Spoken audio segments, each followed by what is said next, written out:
আসসালামু আলাইকুম ওয়া রাহমাতুল্লাহ। আশা করি মহান আল্লাহর রহমতে সকলে ভালো আছেন, সুস্থ আছেন। শুরু করতে যাচ্ছি আমাদের এই সিরিজের 3 নম্বর ভিডিও। আমরা এই সিরিজের প্রত্যেকটি পর্বে দুইটা করে নমুনা ভাইবার প্রশ্নের উত্তর আপনাদের মাঝে শেয়ার করব। অলরেডি দুইটা পর্বে 4টি নমুনা পর্ব আমরা দেখিয়েছি। আমাদের এই সিরিজের সবগুলো ভিডিও দেখলে ইনশাআল্লাহ এখান থেকে খুবই উপকৃত হবেন। আশা করি ভাইবা সংক্রান্ত সকল প্রকার কনফিউশন কেটে যাবে। যারা এখনো চ্যানেলটি সাবস্ক্রাইব করেননি তারা দ্রুত চ্যানেলটি সাবস্ক্রাইব করে আমাদের সাথে থাকুন।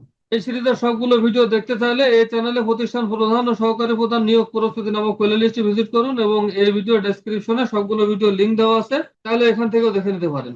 চলুন শুরু করে ফেলি। আমরা সরাসরি প্রশ্ন চলে যাচ্ছি। ভাইবা বোর্ড থেকে আপনাকে প্রশ্ন করতে পারে, আপনি যে প্রতিষ্ঠানে আছেন সেখানে আপনার অতিরিক্ত দায়িত্ব কি কি।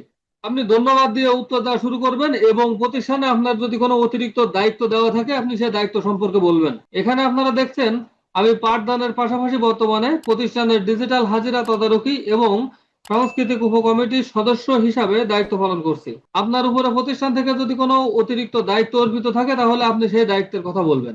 পরবর্তী প্রশ্ন করতে পারে, বিদ্যালয়ের নোটিশ বোর্ড বা তথ্য বাতায়ন নিয়মিত আপডেট রাখা কেন জরুরি। উত্তরে বলবেন এটি প্রতিষ্ঠানের স্বচ্ছতার প্রতীক। শিক্ষার্থী, অভিভাবক ও সংশ্লিষ্ট সকলে যাতে সরকারি নির্দেশনা, পরীক্ষার সময়সূচি ও অন্যান্য জরুরি সংবাদ সঠিক সময়ে জানতে পারে, সেজন্য এটি নিয়মিত আপডেট রাখা জরুরি। এটি প্রতিষ্ঠানের স্বচ্ছতার প্রতীক। শিক্ষার্থী, অভিভাবক ও সংশ্লিষ্ট সকলে যাতে সরকারি নির্দেশনা, পরীক্ষার সময়সূচি ও অন্যান্য জরুরি সংবাদ সঠিক সময়ে জানতে পারে, সেজন্য এটি নিয়মিত আপডেট রাখা জরুরি। পরবর্তী প্রশ্ন আসতে পারে, আকস্মিক পরিদর্শন সারপ্রাইজ ভিজিট এর সময় আপনি কোন বিষয়গুলো প্রথমে খেয়াল করবেন। উত্তরে বলবেন আমি প্রথমে দেখব শিক্ষকেরা সময় মতো ক্লাসে আছে কিনা, পাঠদান পরিকল্পনা অনুসরণ করা হচ্ছে কিনা এবং শ্রেণীর পরিবেশ ও শিক্ষার্থীদের উপস্থিতি সন্তোষজনক কিনা। আপনি উত্তরে বলবেন আমি প্রথমে দেখব শিক্ষকরা সময় মতো ক্লাসে আসছে কিনা, পাঠদান পরিকল্পনা অনুসরণ করা হচ্ছে কিনা এবং শ্রেণীর পরিবেশ ও শিক্ষার্থীদের উপস্থিতি সন্তোষজনক কিনা। পরবর্তী প্রশ্ন হলো, বিদ্যালয়ের উন্নয়ন ফান্ড ব্যবহারের নিয়ম কি। উত্তর হবে উন্নয়ন ফান্ডের অর্থ ব্যবহারের জন্য প্রথমে ম্যানেজিং কমিটির সভায় প্রস্তাব পাশ করতে হয়।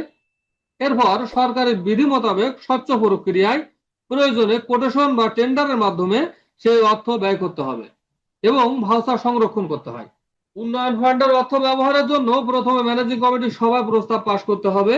এরপর সরকারি বিধি মোতাবেক স্বচ্ছ প্রক্রিয়ায় প্রয়োজনে কোটেশন বা টেন্ডারের মাধ্যমে সেই অর্থ ব্যয় করতে হয় এবং ভাউচার সংরক্ষণ করতে হয়।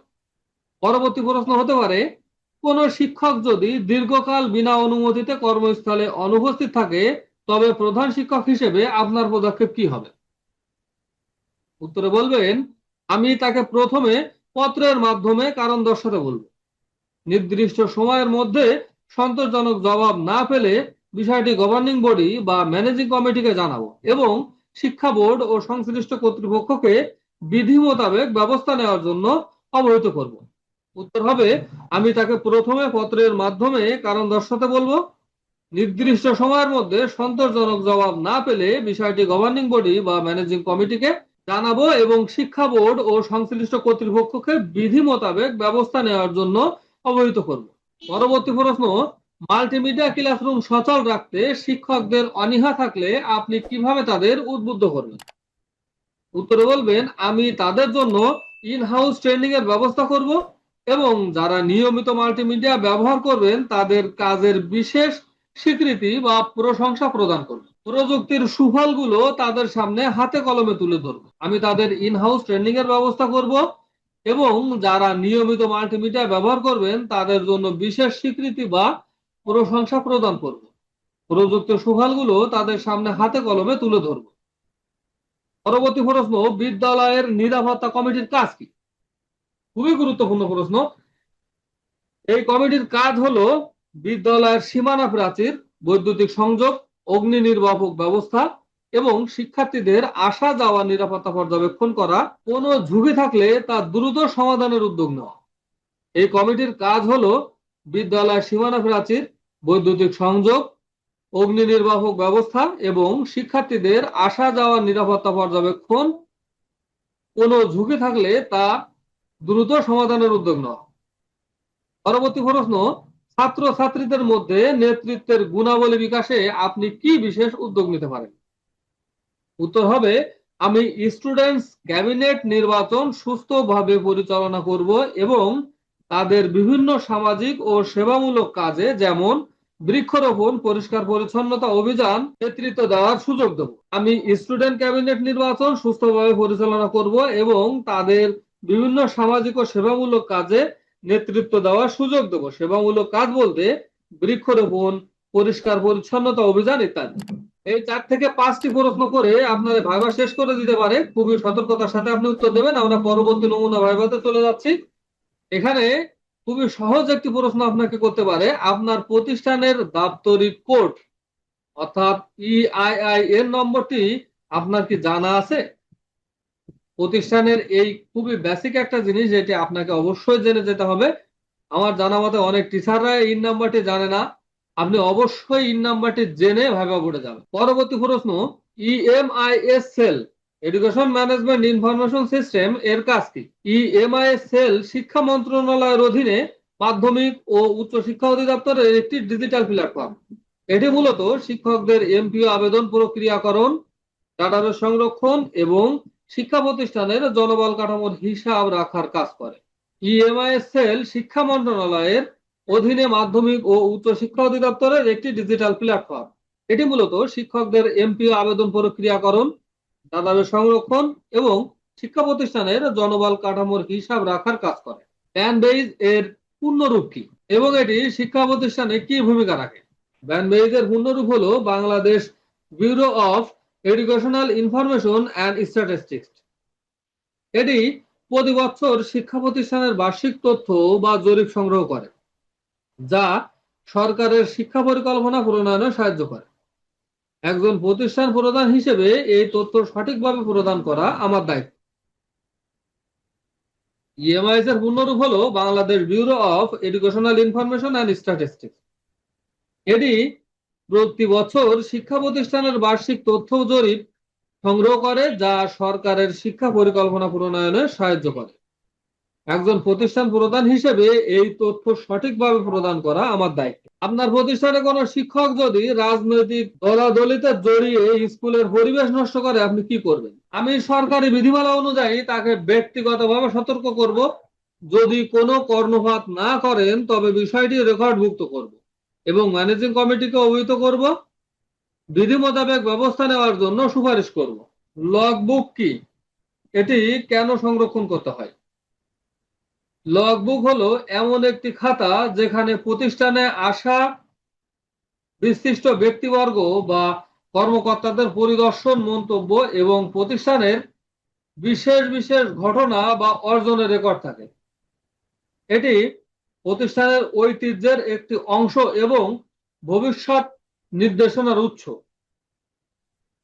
লগবুক হলো এমন একটি খাতা যেখানে প্রতিষ্ঠানে আসা বিশিষ্ট ব্যক্তিবর্গ বা কর্মকর্তাদের পরিদর্শন, মন্তব্য এবং প্রতিষ্ঠানের বিশেষ বিশেষ ঘটনা বা অর্জনের রেকর্ড থাকে। এটি প্রতিষ্ঠানের ঐতিহ্যের একটি অংশ এবং ভবিষ্যৎ নির্দেশনার উৎস। পরবর্তী প্রশ্ন, ডিজিটাল কন্টেন্ট ব্যবহার করে পাঠদান কেন বর্তমানে অপরিহার্য?